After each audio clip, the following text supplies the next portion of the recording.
ठेवून घे. ही आहे एका शुद्ध भक्तीची दृष्टी. तो जिथं पाहतो तिथं कृष्ण येतात. जिथे जातो तिथे तो माझा कैवारी. जिथं मी जाईन तिथं तू भगवंत आहे. ही दृष्टी ज्याला मिळाली त्याला भगवंत सर्वत्र आहे दिसणार. मग भगवंत दुसरीकडे पाहायची गरज आहे का? नाही. तुकाराम महाराज म्हणाले जो म्हणेल ही पांडुरंगाची मूर्ती आहे त्याच्या तोंडात किडे पडतील. का किडे पडतील? मूर्ती नाही ते, साक्षात उभे पांडुरंग तिथं दिसत नाहीत आपल्याला, प्रेमांजन नाही. अहो हे संत महात्मा त्या पांडुरंगाच्या चरणावर डोकं ठेवण्यासाठी आपलं आयुष्य वेचतात. भगवंत आहे प्रतिमा नाही, तुम्ही साक्षात ब्रजेंद्र नंदन. तुम्ही प्रतिमा नाही, मूर्ती नाही, तुम्ही कोण आहे? साक्षात ब्रजेंद्र नंदन आहात.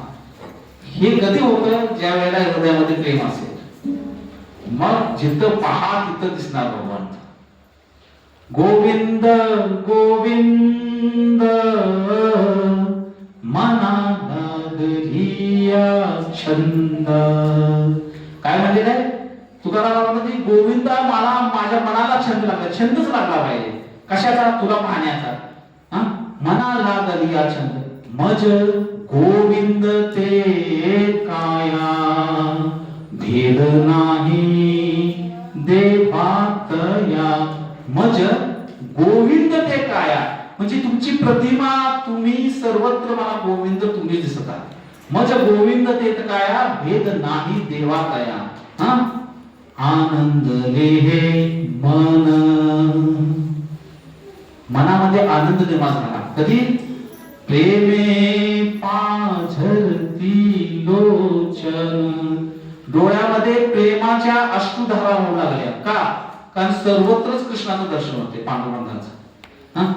प्रत्येक ठिकाणी. म्हणून एक शुद्ध भक्त कुत्रा, हत्ती, घोडा, माकड प्रत्येक मनुष्याच्या हृदयामध्ये भगवंताला पाहतो. म्हणून तो कुणाला दुखवत नाही. आपण एकमेकाला प्रणाम का करतो? का करतो भेटल्यानंतर? ऍक्च्युली हा प्रणाम असतो ना त्या हृदयामध्ये असलेला परमात्म्याला असतो. कुणाला? हृदयामध्ये असणारा परमात्मा. म्हणून प्रणाम केला पाहिजे एकमेकांना. आले की आपल्याला अनंत वैष्णव दिसले की आपण प्रणाम केला की त्या प्रत्येकाच्या हृदयामध्ये असलेल्या अनंत परमात्म्याला आपण प्रणाम करतो आणि त्या भगवंताला प्रसन्न करून घेतो. म्हणून तुकाराम महाराज म्हणतात की माझ्या मनामध्ये छंद आहे तुला पाहण्याचा. जिथं पाहतो मी तिथं तू भगवंता दिसतोय. मज गोविंद ते काया भेद नाही देवातया. आनंदले हे मन प्रेमे पाझरती लोचन. तुका म्हणे आई जीवे नाउरेची वेगळी. आणि म्हणतात की मी जेव्हा सर्वत्र तुला पाहिलं आणि ह्याच्या पलीकडे जाऊन जेव्हा तुम्हाला आलिंगन दिलं मग आता जीवनामध्ये काय प्राप्त करण्याची इच्छा राहिली नाही. जीवे न उरेची वेगळी. आता काय प्राप्त करायचे? पांडुरंगच मिळाले मला म्हणजे सर्व मिळाले. तर भगवंताला आरामात पाहता येतं. कसं? भगवान सर्वव्यापी आहेत, सर्वत्र आहेत, प्रत्येकाच्या हृदयामध्ये आहेत. त्यांना तुम्ही पहा. पण प्रत्येकाच्या हृदयामध्ये आहेत पण प्रत्येक जण भगवान नाही. हा फार महत्त्वाची गोष्ट समजून घ्यायची. हृदयामध्ये भगवंत आहेत पण ती व्यक्ती भगवंत आहे का? नाही. हा भेद लक्षात ठेवा. ज्या वेळेला आपण हृदयातल्या भगवंताला त्या व्यक्तीशी एकरूप करतो तेव्हा मायावाद होतो आणि तिथं व्यक्ती फसतो. तर प्रेमा अंजन चुरित भक्ती विरोचेन. तर प्रेमाचं अंजन आपण घातलं पाहिजे. तर ज्या वेळेला अशा प्रकारचे अंजन आपल्या डोळ्यामध्ये असेल त्यावेळेला सर्वत्र कृष्ण आपल्याला दिसणार, दृष्टीगोचर होणार. ज्या वेळेला प्रल्हाद महाराजांना हिरण्यकशिपूने विचारलं की भगवत कुठे आहेत तेव्हा प्रल्हाद महाराज म्हणले मी माझ्या पाठशाळामध्ये माझ्या मित्रांना सांगितलं की भगवंत सर्वत्र आहेत आणि भगवंताने आता माझी परीक्षा घेतली. मी जी बोलतोय तसा मी वागतोय का? आहे का नाही? म्हणून असं म्हटलं जातं की आपण जी प्रीच करतो म्हणून आचार ही प्रचार आहे. आपण जे सांगतो ते आपण आपल्या वागणुकीत पाहिजे. प्रल्हाद म्हणाले मी माझ्या मित्रांना सांगितलं की भगवंत सर्वत्र आहेत आणि कृष्ण आता माझी परीक्षा घेतात. कुणाच्या रूपात? हिरण्यकशिपूच्या रूपात विचारत आहेत भगवंत कुठे आहे तुझे? मग प्रल्हाद महाराज म्हणतात प्रश्न चुकीचा विचारता तुम्ही. भगवंत कुठे हा प्रश्न आहे का? प्रश्न असा पाहिजे की भगवंत कुठं नाहीत, भगवंत सर्वत्र आहेत. सर्वत्र आहे का या खांब्यामध्ये? आहे. आचार्य म्हणतात भगवंत नव्हते त्या खांब्यात, पण जसे प्रल्हाद महाराज आहे ते भगवंत प्रकट झाले. आम्ही प्रल्हादांना धीर देण्यासाठी हिरण्यकशिपूने त्या पिलरवर त्याच्यावर प्रहार करण्यापूर्वी पिलर मधनं आवाज येत होता सिंहाचा. भगवंत जसं सांगत होते मी आहे, आलोय. तर जो आपण जिथं पाहू तिथं भगवान आपल्याला दिसणार आहे. यो मे पश्यति सर्वत्र सर्वच्च मयि पश्यति तस्याहं न प्रणश्यामि स च मे न प्रणश्यति. जो मुझे सर्वत्र देखता है हे अर्जुन, और सब कुछ मुझ में देखता है, उसके लिए न तो मैं कभी अदृश्य होता हूं और न वो मेरे लिए अदृश्य होता है. इथं काय सांगितलं? जो मला सर्वत्र पाहतो आणि सर्वांमध्ये मला पाहतो त्यासाठी मी कधीच अदृश्य होत नाही. म्हणून भगवंताला पाहता येतं का नाही? येतं. भगवंताला पाहता येतं. परंतु कोण पाहू शकत नाही भगवंताला? भगवंताला नाहं प्रकाश सर्वस्य योग माया समावथा मूढ़ः नामी अवधा अभिजानन्ति लोको माज वयम्. मैं मूर्खों तथा अल्प ज्ञानों के लिए कभी भी प्रकट नहीं हूं, उनके लिए तो मैं अपनी अंतरंगा शक्ति द्वारा आच्छादित रहता हूं. अतः वे यह नहीं जान पाते कि मेरी अजन्मा तथा मैं अजन्मा तथा अविनाशी हूं. नाहं प्रकाश सर्वस्य. मूर्ख आणि अल्पज्ञ लोक आहेत, त्या लोकांसाठी मी प्रकट होत नाही. आता कोण आहे मूर्ख आणि कोण आहे अल्पज्ञ? कमी ज्ञान असणारा व्यक्ती कोण आहे व ज्ञानवान व्यक्ती कोण आहे?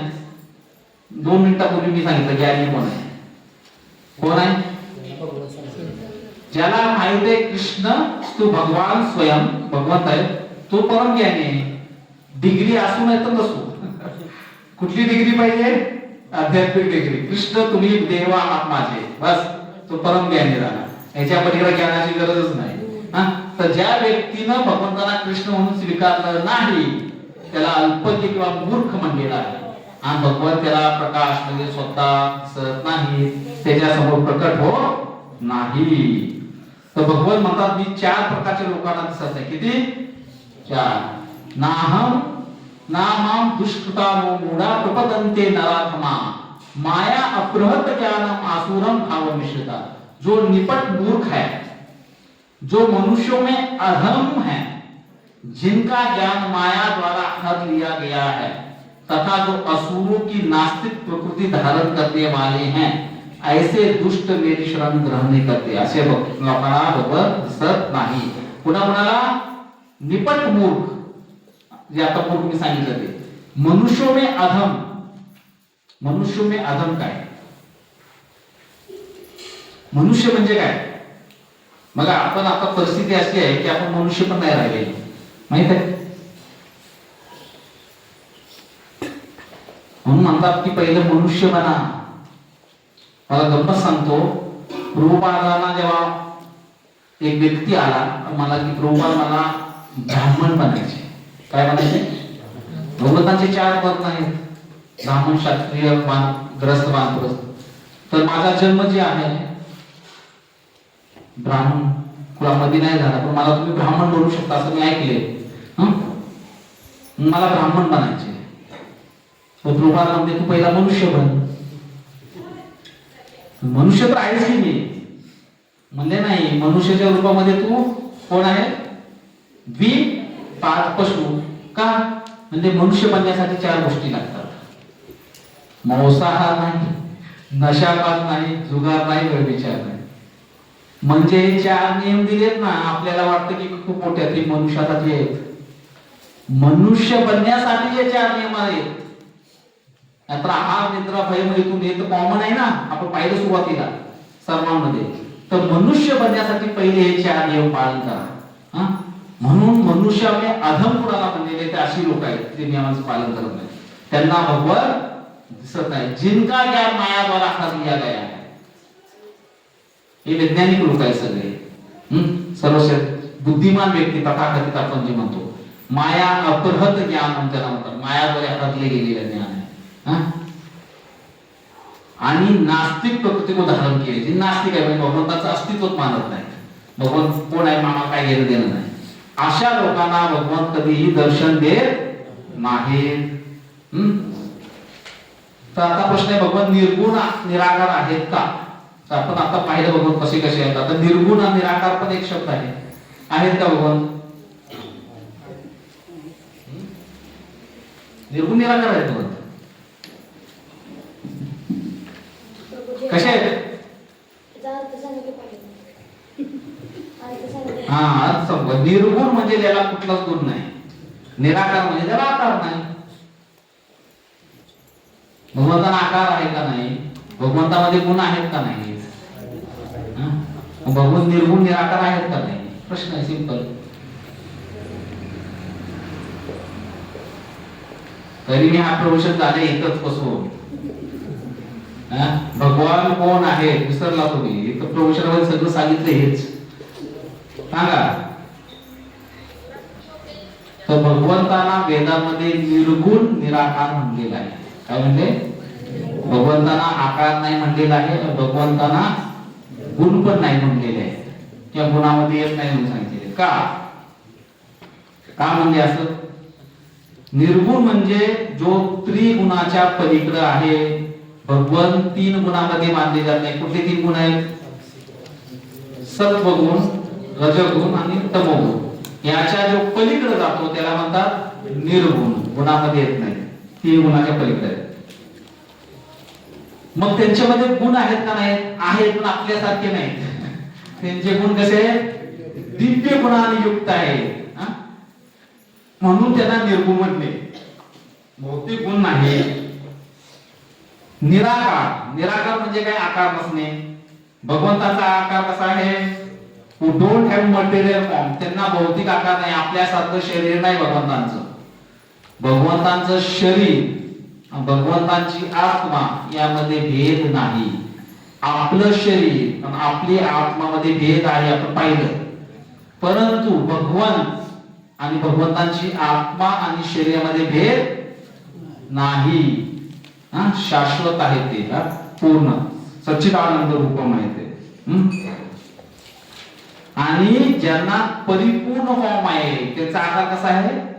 परिपूर्ण. कसा परिपूर्ण आकार आहे माहिती तुम्हाला? आपण डोळ्याने काय करतो? डोळ्याने काय करतो? बघतो. आणि कानानं ऐकतो, मुखाने खातो, है ना? भगवंताचे आपले प्रत्येक इंद्रियाचं एक काम आहे. पण भगवंताचे इंद्रिय असं आहे की त्याची एक इंद्रिय सर्व इंद्रियांचे कार्य करतात.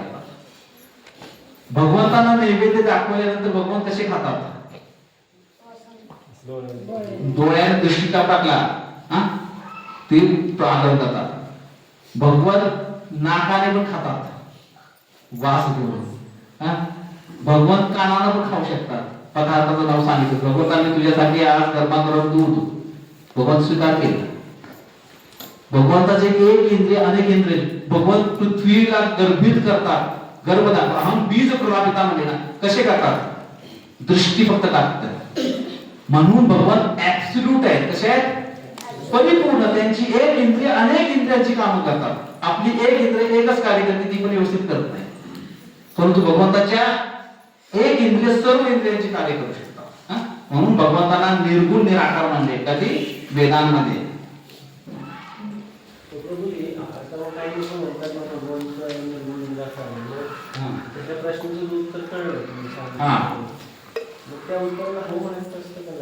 कुठल्या? भगवत निर्गुण निराकार आहे, पण ह्या पद्धतीने हे आपल्या अंडरस्टँडिंग साठी, लोकांना सांगण्यासाठी भगवंत सगुणच आहे. पण वेदांमध्ये का सांगितले भगवंत निर्गुण निराकार? त्यासाठी हे उत्तर आहे. जर कोणी म्हणते वेदांमध्ये असं सांगितलं, मग त्याला तुम्ही हे उत्तर द्या.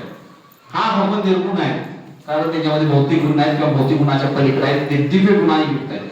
हो, भगवंत निराकार आहेत कारण की त्यांना आपल्यासारखा आकार नाही, त्यांचा आकार दिव्य आहे. त्यांचे एक इंद्रिय अनेक इंद्रियाचे कार्य करतात. त्यांना भौतिक आकार नाही म्हणून ते निराकार म्हणलेले आहे. वेदांमध्ये भगवंताने निर्गुण निराकार सांगितले, त्याचं उत्तर हे आहे. पण आपल्यासाठी प्रचार करताना आपण भगवंतांना साकारच सगुणच म्हणून सांगतो आहे का नाही. पण जो कोण म्हणणारा द्विवेदी त्रिवेदी येतात कधी कधी, त्यांनी विचारले त्यांना हे उत्तर आहे. आपल्याला पण माहित पाहिजे, आता आपल्याला भ्रमित करणार. डॉक्टर जहीर खान जो आहे तो कोण, तो काय करतो, आपली शास्त्र घेतो आणि प्रश्न उठपुटा विचारून टाकतो. आपल्या लोकांना उत्तर माहित असताना आपण म्हणतो हो अंकर्मश करतो, म्हणा आलना श्रेष्ठ या हो शरणागत. का असं होते, कारण मी असं विचारतो तो, त्याला आपण पूर्ण नॉलेज नाही, पण तू त्यानं जी नॉलेज घेतले त्या आधारे आपल्याला फसवतो, कारण आपल्याला काहीच नॉलेज नाही आहे ना. आपली फसगत काय होती, कारण ज्ञानच नाही ना आपल्याकडे. तर भगवान निर्गुण निराकार वेदामध्ये का म्हणलेलं आहे, तर हे कारण आहे. आणि मग आपल्याला प्रश्न पडतो, मग भगवान भगवान म्हणतोय आपण, मग भगवान म्हणजे नक्की, तरी पण आपण बोलतो देवी गॉड वेगळे, गॉड वेगळे, भगवान वेगळे. देवी गॉड म्हणजे देवी देवता, उप मंत्रिमंडल सगळं देवी देवता 33 कोटी. गॉड गॉड म्हणजे गृहमंत्री आले, कोण, ब्रह्मा विष्णू महेश. जनरेटर, ऑपरेटर आणि डिस्ट्रॉयर. ब्रह्मदेव जनरेट करतात, ऑपरेटर संचलन विष्णू भगवान करतात, आणि जेव्हा प्रलय लावायचा असतो, संपवायचा असतो, तेव्हा शिवजी येतात. म्हणून ते दोन रूपात येतात. हे ते देवीगॉड 3 नंबर. आणि ह्या सर्वांच्या वर आहे तो कोण आहे, भगवान. त्याची आपण व्याख्या पाहिली, ते कसे षड ऐश्वर्य पूर्ण आहे. लक्षात किती ऐश्वर्य, काय काय सांगायचं, सौंदर्य, ज्ञान, वैराग्य म्हणायचं, वैराग्य, आणखी प्रभाव म्हणजे प्रसिद्धी, सर्व शक्तिमान, आणखी काय राहिलं, धनवान, ऐश्वर्य, ते आहे भगवान. तिसरं आहे प्रकृती. भगवद्गीतेची 5 विषयापैकी तिसरी काय आहे, प्रकृती. आता ही प्रकृती म्हणजे काय आहे,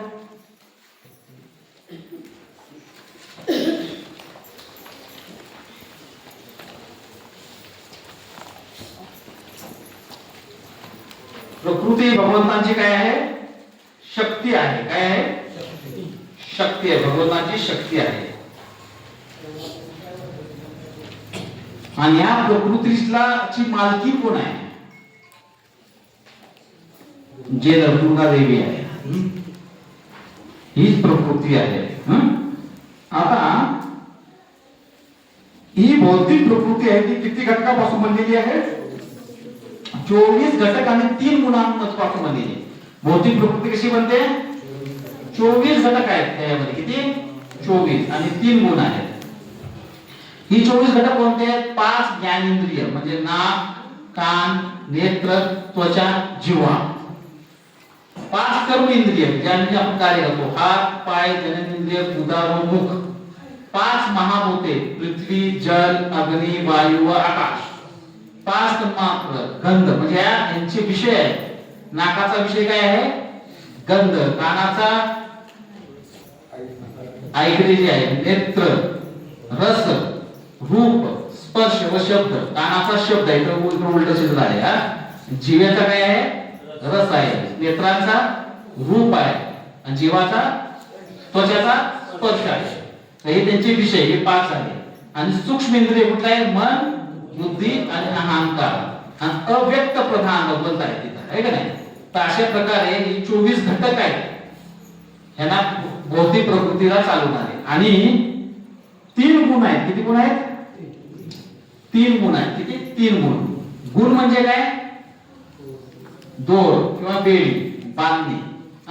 सत्वगुण, रजोगुण आणि तमोगुण. सत्वगुणातला वाली व्यक्ती कशी असते बघा, ज्ञान, पूर्ण ज्ञान असतं, पाप मुक्त राहते, सुखाचा अनुभव करते, आणि ही सोन्याची बेडी बांधली. कशाची, सोन्याची.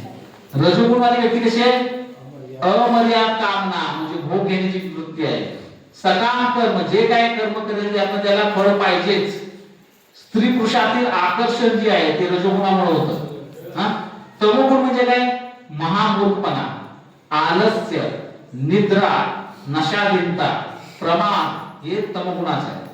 तर ही भगवंतांच्या द्वारे या 3 गुणाद्वारे व्यक्ती कठपुतळीसारखा नाचत राहतो.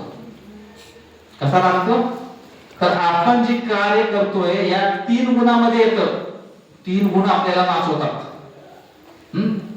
तर आपण कुठल्या गुणामध्ये असतो? कुठल्या गुणामध्ये असतो आपण?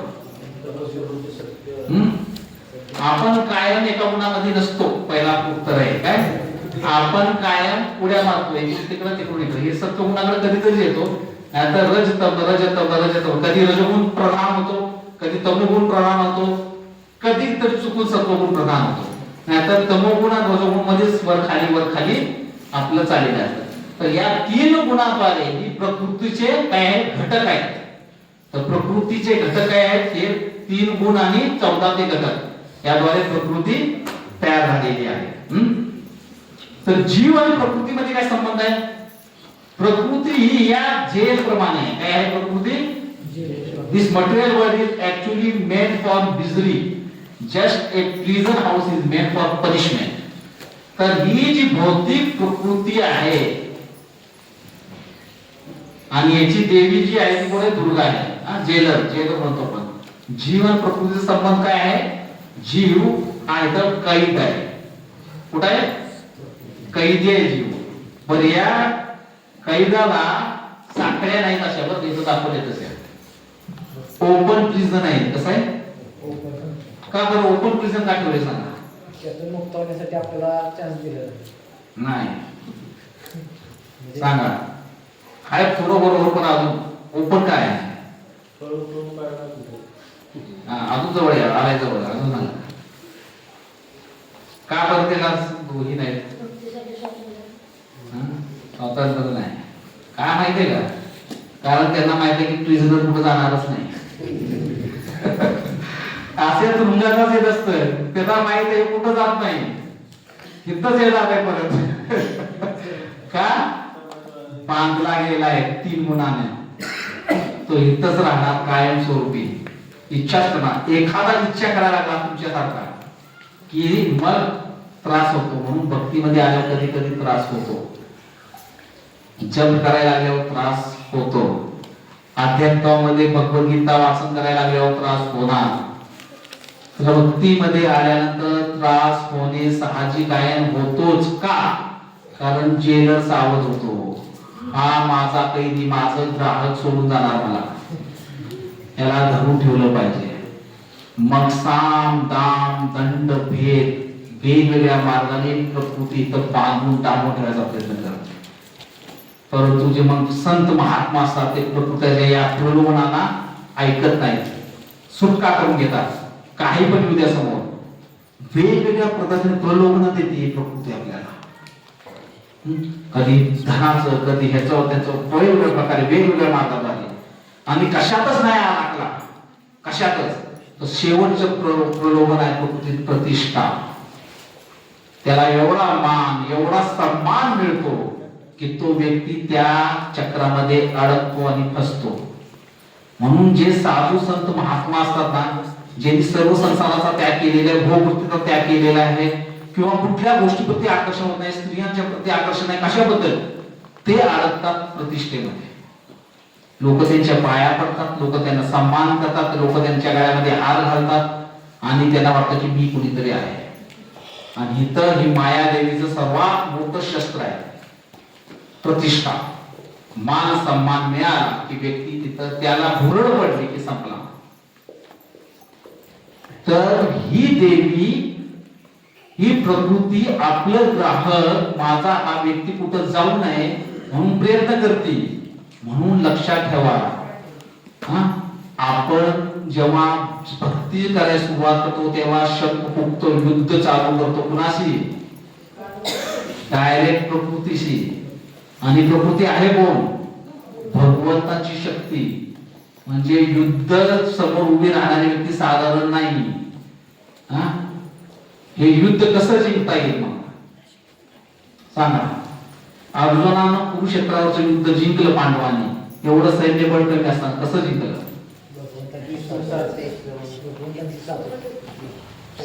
7 म्हणण्यापेक्षा भगवंतावर निर्भर झाल्यामुळं. शरणागत झाल्यावर प्रभुपादांचे एक वरिष्ठ शिष्य आहेत चंद्रमौली स्वामी महाराज.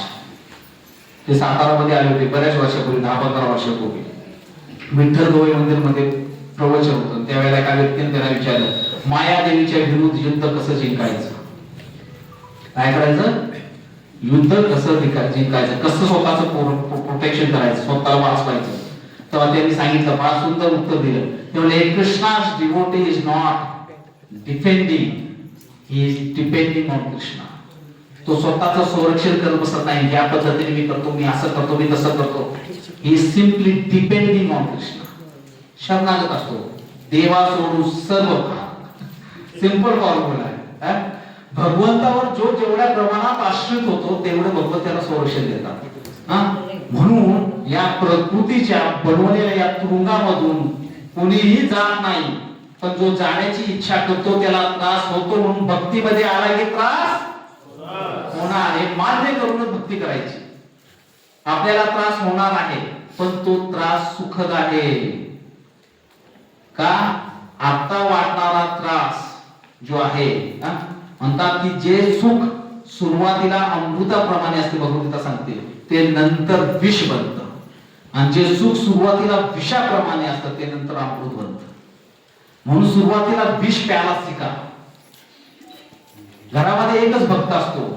आई विरोधात, वडील विरोधात, भाव विरोधात, बहीण विरोधात संघर्ष चालू होतो.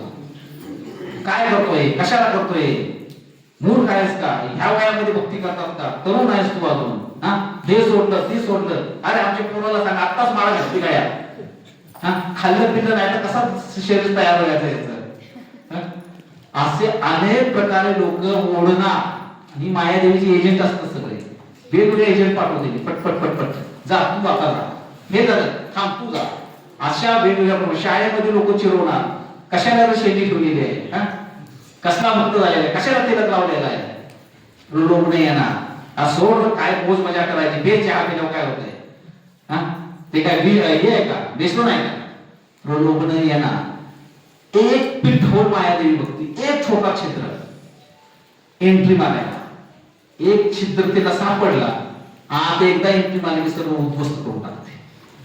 म्हणून आपण शरणागत राहायचे. काय राहायचे? कृष्णा's devotee is always depending on Krishna. भगवंतावर नेहमी तो कसा असतो, अवलंबून राहतो. तर अशा प्रकारे आपण प्रकृतीच्या तावडीतून वाचू शकतो. भगवान काय म्हणतात बघा, कि जीवात्मा अहंकार के प्रभाव से मोहग्रस्त होकर अपने आप को समस्त कर्मों का कर्ता मान बैठता है, जबकि वास्तव में वे प्रकृति के तीनों गुणों द्वारा संपन्न किए जाते हैं. तर समस्या कुठे आहे? अहंकार. स्वतःला जेव्हा आपण करता, भगवंतावर अवलंबून न राहता मी माझ्या पद्धतीने करणार म्हणतो, ह्या अहंकारामुळे तो मोहग्रस्त होतो. आणि मोहामध्ये, मोह म्हणजे काय हो? मोह आपण ऐकलं का नाही शब्द? मोहग्रस्त होणे म्हणजे काय? मोहित होणे म्हणजे प्रेम फार वेगळी वस्तू आहे. आकर्षित पण नाही, आकर्षित पेक्षा पण वेगळा अर्थ आहे. काय मोह? हाव हाव असतो का नाही, आणि त्याच्यामुळे हाव काय करतं, व्यक्तीला आंधळ करतं. म्हणून मोहग्रस्त का म्हणलेला आहे? ते हाव मोठी व्यक्तीला चांगलं वाईट समजत नाही. धृतराष्ट्र दुर्योधनाच्या पुत्र प्रेमामध्ये मोहित होता, म्हणून भगवान कृष्णाने त्याला ज्ञान दिल्यानंतर सुद्धा त्याला बुद्धीमध्ये प्रकाश पडला नाही. हे असं मोह आहे. मोह आपल्याला बुद्धीला ब्लॉक